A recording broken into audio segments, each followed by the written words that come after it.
अस्सलाम वालेकुम नाज़रीन। आज 13 अक्टूबर 2025 है और दिन है सोमवार का। एक ख़बर है साद रिजवी साहब के हवाले से मुतज़ाद इतलात मौसूल हो रही हैं। कई ज़राए से मैंने कन्फर्म करने की कोशिश की, लेकिन मुख्तलिफ़ ज़राए ने मुख्तलिफ़ बात की है। कोई कहता है कि उन्हें कंधे में 3 गोलियां लगी हैं और उनकी हालत तशवीशनाक है, जबकि 2-3 ज़राए ने यह बताया कि उनके कंटेनर को शेल लगा है और उसके धुएं की वजह से वो बेहोश हुए हैं। और कुछ ज़राए का कहना है कि उन्हें बाकायदा तहवील में ले लिया गया है। So it is too early to say something. अब आ जाए कि आज सुहेल अफरीदी साहब का इंतखाब होना है। दिन 10 बजे KP असम्बली का इजलास बुलाया गया है।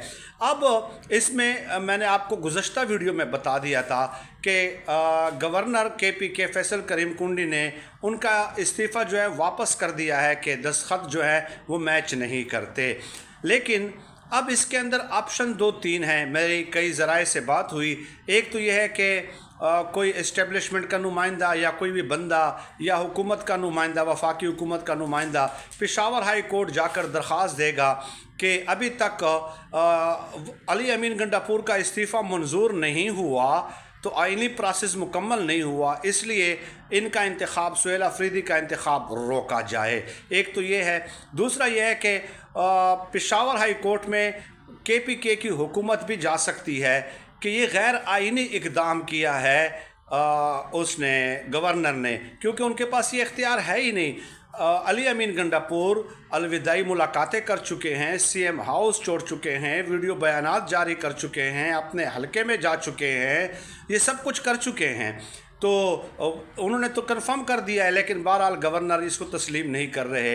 एक और इंटरेस्टिंग चीज़ हो सकती है कि अली अमीन गंडापुर साहब आज इस इंतखाब में ख़ुद भी वोटिंग में हिस्सा लेंगे, पेशावर जाएंगे, और फिर ये भी हो सकता है कि अगर पेशावर हाई कोर्ट में ये मसला जाता है और उस वक्त अली अमीन गंडापुर पेशावर हाई कोर्ट जाकर ये कहे कि मैं तो इस्तीफ़ा दे चुका हूँ भाई, मैं तो दे चुका हूँ, वीडियो बयानात भी जारी कर चुका हूँ, हैंड रिटन भी दे चुका हूँ, कंपोज्ड इस्तीफ़ा भी दे चुका हूँ, तो ये सूरत हाल बनती है। लेट अस सी क्या बनती है सूरत हाल।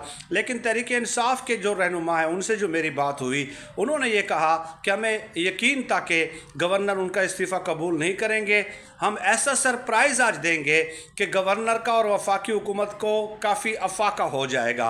अब वो सरप्राइज़ वो नहीं बता रहे थे, ज़ाहिर है वो तो बता ही नहीं सकते वक्त से पहले, तो कौन सा ऐसा सरप्राइज़ है जो आज देने वाले हैं इन तमाम ऑप्शन से हट कर, तो हम इसका इंतज़ार कर रहे हैं।